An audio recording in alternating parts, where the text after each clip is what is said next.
నమస్తే, welcome to Suman TV. నేను మీ విష్ణు. ప్రస్తుతంతో పాటు ప్రముఖ చార్టర్డ్ అకౌంటెంట్ వెంగళశ్రీ అనిల్ కుమార్ ఉన్నారు. వారితో మాట్లాడదాం. సార్ నమస్తే. సార్ నమస్తే అండి. అనిల్ గారు, ఈ క్రెడిట్ కార్డ్స్ విషయానికి వస్తే అసలు క్రెడిట్ కార్డ్ని వాడొచ్చు అంటారా?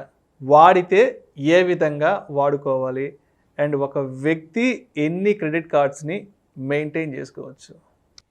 నైస్ క్వశ్చన్ అండి. క్రెడిట్ కార్డ్ అనేది చాలామందికి అవసరం ఉండే అంశమే. ఫస్ట్ క్రెడిట్ కార్డ్ రావాలంటే అసలు ఏం కావాలో చూసుకోవాలండి. అందరికీ క్రెడిట్ కార్డ్ ఇవ్వరు. ఫస్ట్ మనకి ఇన్కమ్ సోర్స్ అనేది కనిపించాలి. సో మన బ్యాంక్ అకౌంట్లో అట్లీస్ట్ 10,000 to 20,000 ఇన్కమ్ అనేది మంత్లీ వస్తూ ఉండుంటేనే బ్యాంకర్ మనల్ని అప్రిషియేట్ చేస్తాడు. సో ఇతనికి క్రెడిట్ వర్తినెస్ ఉంటుంది, మనం ఏదైనా లిమిట్ ఇచ్చినా కానీ రీపే చేయగలుగుతాడు అనే కాన్ఫిడెన్స్ వచ్చినప్పుడు బ్యాంకర్ అదొక అంశం చూస్తాడు. మినిమం 21 years అయితే మేజర్ అయితే అయి ఉండాలండి. ఎందుకంటే పిల్లలకి క్రెడిట్ కార్డు అలాట్ చేయరు. తర్వాత మన క్రెడిట్ వర్తినెస్ బాగుందా లేదా, పాస్ట్ ట్రాక్ మనం ఏదైనా బ్యాంకులో లోన్ తీసుకొని ఉంటే మన రీపేమెంట్ ఎలా జరుగుతుంది, ట్రాన్సాక్షన్ ట్రాక్ ఎలా ఉందని చూస్తారండి. ఈ అంశాలు పరిగణలోకి తీసుకొని మనకి క్రెడిట్ కార్డ్ అనేది అలాట్ చేస్తూ ఉంటారు. సో మా ఫ్రెండ్ ఒకతను ఉన్నాడండి, అతని దగ్గర ఒక 20-25 క్రెడిట్ కార్డ్స్ ఉంటాయి. సో అతను ఏంటంటే జస్ట్ కార్డ్స్ ఆడుకుంటారు కదా, కార్డ్స్ ఆడుకునే విధంగా దానికి సరిపోతాయి యాక్చువల్గా. అట్లా ఏది కావాలన్నా క్రెడిట్ కార్డ్, ఏది చేయాలన్నా క్రెడిట్ కార్డ్, అన్ని క్రెడిట్ కార్డ్ ద్వారా పేమెంట్ చేస్తూ ఉంటారు.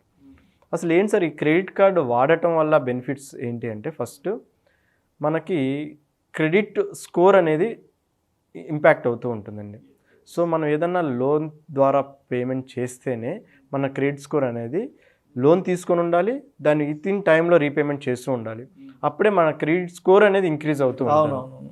ఇంకోటి ఏంటంటే, మనం ఏదైనా వస్తువు కొనాలి అనుకుంటే అప్పుడు స్పాట్లో పేమెంట్ చేయకుండా క్రెడిట్ కార్డ్ ద్వారా పేమెంట్ చేసేయచ్చు. క్రెడిట్ కార్డ్ ద్వారా పేమెంట్ చేయడం వల్ల ఏంటంటే చాలా వరకు యాప్స్ ఏం చేస్తున్నాయి అంటే మనకి రివార్డ్ పాయింట్స్, క్యాష్ బ్యాక్స్ ఇలాంటి చాలా బ్యాంక్స్ ఆఫర్ చేస్తూ ఉన్నాయి. సో ఇది ఒక మంచి బెనిఫిట్ అండి.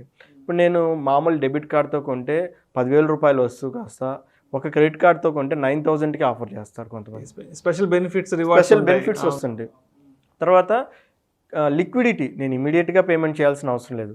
నాకు ఏదైతే బిల్లింగ్ సైకిల్ ఉందో ఆ సైకిల్ మొత్తం, నేను ఇప్పుడు 2 lakhs నా దగ్గర ఉన్నాయి అనుకోండి, 2 lakhs వర్త్ పర్చేస్ చేశాను, కానీ నా దగ్గర క్యాష్ ఉన్నాయి, కానీ ఇప్పుడే పేమెంట్ చేయొచ్చు, కానీ నా దగ్గర 1 month టైం ఉంది పేమెంట్ చేయడానికి.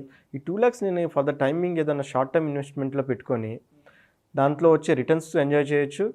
ఆ తర్వాత బిల్లింగ్ పీరియడ్ డ్యూ డేట్ వచ్చినప్పుడు ఆ అమౌంట్ కాస్త దాంట్లో పేమెంట్ చేయొచ్చు. నాకు ఇక్కడ టైం కలిసి వచ్చింది, దాని మీద వచ్చే రిటర్న్స్ వచ్చాయి.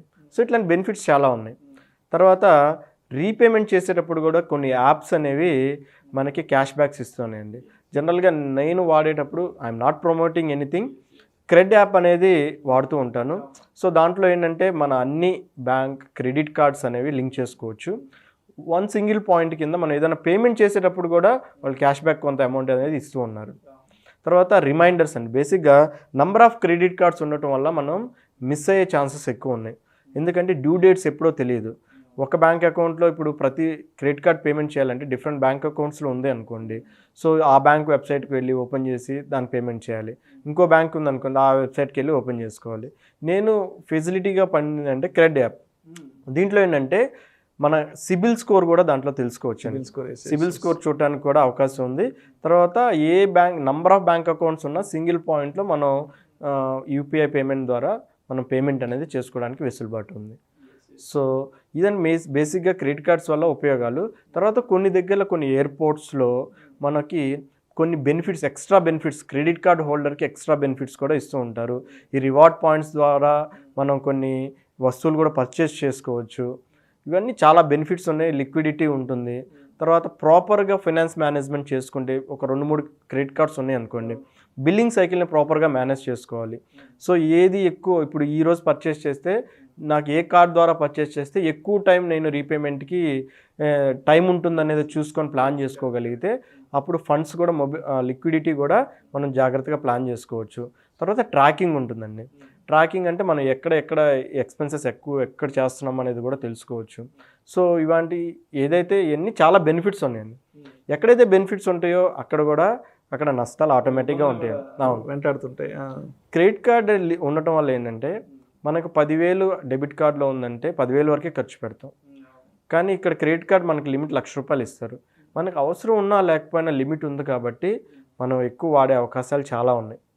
ఎందుకంటే నా విషయంలో నాలాంటి చాలామంది మా ఫ్రెండ్స్ కానీ ఎవరైనా కానీ క్రెడిట్ కార్డ్ ఉంది కాబట్టి మనం అవసరం ఉన్నా లేకపోయినా పర్చేస్ అనేవి ఎక్కువ చేస్తూ ఉంటాను.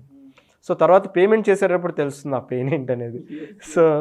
సో మంత్ ఎండ్ వచ్చేసరికి క్రెడిట్ కార్డ్ పేమెంట్స్కే వాళ్ళందరి దగ్గర అప్పులు చేయాలి, మన ఇన్కమ్ కాల్ చేసి మన ఇన్కమ్ కాస్త అయిపోతూ ఉంటుంది. సో ఇదొకటి. తర్వాత విత్ ఇన్ టైంలో కనుక రీపేమెంట్ చేయలేకపోయినట్లయితే దానికి డ్యూ డేట్ ఇచ్చారు కాబట్టి ఆ డ్యూ డేట్లో పేమెంట్ చేయలేకపోతే మనకి వాళ్ళు హ్యూజ్ ఇంట్రెస్ట్ పేమెంట్స్ అనేవి లెవీ చేస్తారండి. సో నార్మల్గా బయట మార్కెట్లో ఉండే రేట్స్ కదండి 35-40% of rates of interest levy చేస్తారు. అదేవిధంగా మన క్రెడిట్ స్కోర్ కూడా బ్యాడ్గా ఇంపాక్ట్ అవుతుందండి. సిబిల్ ఇంపాక్ట్ క్రెడిట్ స్కోర్ అంటే లైక్ మనం ఇప్పుడు మన ట్రాకింగ్లో ఒకటి లేట్ పేమెంట్ కింద మార్క్ అయిపోతుంది. సో ఇప్పుడు మనం ఇంకొక లోన్కి ఏదైనా వెళ్ళినప్పుడు ఈ రిమార్క్ అనేది కనిపిస్తూ ఉంటుంది ప్రతి దగ్గర. సో ఇది చాలా జాగ్రత్తగా చూసుకోవాలి క్రెడిట్ కార్డ్ హోల్డర్స్ స్పెసిఫిక్గా. తర్వాత కొంతమంది ఏం చేస్తుంటారంటే క్రెడిట్ కార్డు కొంత లోన్ తీసుకొని కట్టక అలా వదిలేసిన తర్వాత ఓటీఎస్ అనేది ఒకటి ఉంటుంది, వన్ టైం సెటిల్మెంట్. బ్యాంకర్తో కూర్చొని సో నేను అంత కట్టలేను, నా దగ్గర అమౌంట్ లేవని సెటిల్మెంట్ చేసుకునే అవకాశాలు కూడా ఉంటాయి. వన్స్ సెటిల్ చేసుకున్న తర్వాత పర్సన్స్ ఏం చేయాలంటే వాళ్ళ దగ్గర నుంచి సెటిల్మెంట్ సర్టిఫికేట్ అనేది తీసుకోవాలి.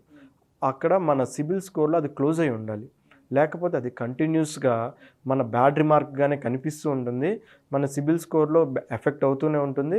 వేరే ఏ లోన్కి వెళ్ళినా కానీ అది ఇంకా ఓపెన్లో చూపిస్తూ లోన్ నాట్ పెయిడ్ కింద కనిపిస్తూ ఉంటుంది. సో ఈ జాగ్రత్తలు ప్రాపర్గా తీసుకొని మనం క్రెడిట్ కార్డుకి చాలా బెనిఫిట్స్ ఉన్నాయి, అదేవిధంగా నష్టాలు ఉన్నాయి. నష్టాలని ప్రాపర్గా మేనేజ్ చేసుకుంటూ బెనిఫిట్స్ని ఎంజాయ్ చేసుకుంటే క్రెడిట్ కార్డ్స్ అనేవి చాలా యూస్ఫుల్ థింగ్స్ అండి.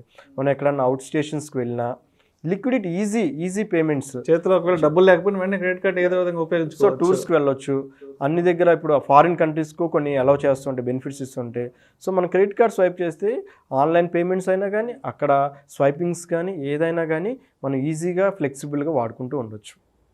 Right. Thank you sir, thank you so much Anil గారు. ఈ క్రెడిట్ కార్డ్స్ని అసలు ఏ విధంగా వాడాలి, క్రెడిట్ కార్డ్స్ వాడడం వల్ల ఎటువంటి బెనిఫిట్స్ ఉంటాయి, అదేవిధంగా అంతే స్థాయిలో ఎటువంటి డిసడ్వాంటేజెస్ కూడా ఉంటాయనే విషయాల గురించి ఇవాళ మీ ద్వారా నేను తెలుసుకున్నాను, అదేవిధంగా మన ప్రేక్షకులు కూడా తెలియజేయగలిగాను sir. Thank you so much sir. నమస్తే అండి. ఇలాంటి మరిన్ని interesting videos and valuable information కోసం వెంటనే మా Suman TV money channel subscribe చేయండి, లైక్ చేయండి, షేర్ చేయండి, అదేవిధంగా మీ అభిప్రాయాలను వీడియోస్ కింద కామెంట్స్ రూపంలో మాకు తెలియచేయండి. This is Vishnu signing off.